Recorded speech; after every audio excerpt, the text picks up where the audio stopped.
Hi, my name is Chef Sean and welcome to my kitchen. Today we're going to briefly talk about a few different ways to improve your knife skills and a few tricks that'll help you with your culinary cutlery progress. So, just a few vegetables we have here to mess around with and show you different few things. So before we get started, we're going to make sure that our knife is nice and sharp. Drag it across the steel a few times, looking for about a 15 to 20 degree angle, or imagine slipping a book of matches between the knife and the steel, and that's about the angle you want for maximum sharpness here. All right. Before you get started with cutting anything, very important, you need to wipe your knife off. There's going to be some of the metal fragments on there. If you watch the towel, when I wipe it, a little bit of the black stuff. You don't want that anywhere near your food. So, start with the tomato. If you're ever trying to make a tomato salsa, pico de gallo, anything like that, and you don't want it to be too wet, the reason that it will get wet is because of all the pulp on the inside. So we just basically want the flesh of the tomato with the skin. What we're going to do for that, cut the top and the bottom off.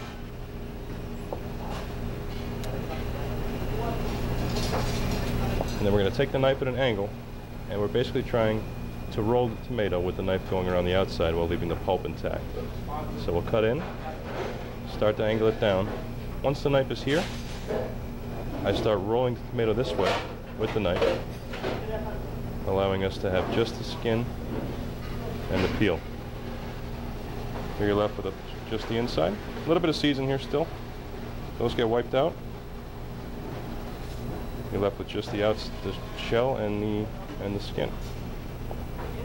Now we can dice. Tomato is the best way to go. Instead of trying to push straight down, if you take a knife, doesn't matter how sharp it is, and push down on it, you're going to wind up with a bruised tomato. You want to slice through it.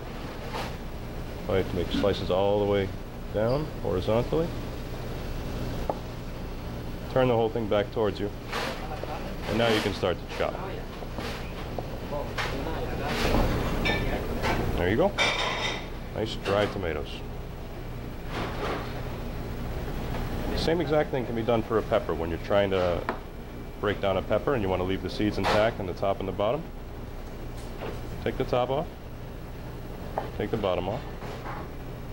You can see the pepper has these ribs on the inside of it. We're basically going to try and follow the knife around those ribs. So the same way we did with the tomato, open up, and we'll just follow the knife down the inside.